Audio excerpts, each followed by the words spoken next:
தமிழு தமிழு தமிழ்ச்செல்வி, என்ன அவர் குரல் கேக்குற மாதிரி இருக்கு? தமிழு எந்திரடி, இங்கதான் இருக்கேன்டி வெளிய. அச்சச்சோ, அவரேதான் வெளிய வந்து நிக்கிறாரோ? ஐயோ, பாட்டி வேற பக்கத்துல படுத்திருக்கே, என்ன செய்யறது? எதுக்காக வந்திருக்காருன்னு தெரியலையே. சரி, என்னன்னு போய் பார்த்துட்டு வந்துருவோம். ஐயோ, அப்பத்தா வேற முழிச்சு அம்புட்டுதான். சரி, போத்து விட்டு போவோம்.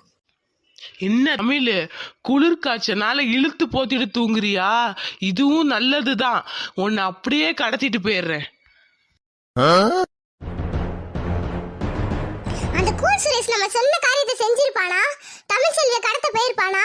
எதுக்கு ஃபோன் பண்ணி கேட்டுக்குவோம், அவளே ஒரு பைர வேற. ஹலோ சுரேஷ், என்னாச்சு? தமிழ் செல்வியை கடத்தினியா இல்லையா? ஹலோ மேடம், கவலையே படாதீங்க. தமிழ்ச்செல்வி நல்லா இழுத்து போத்திட்டு தூங்கிட்டு இருக்கா. அவளுக்கு குளிர் ஜுரம் வேற, மருந்து குடிச்சிட்டு நல்லா தூங்குற.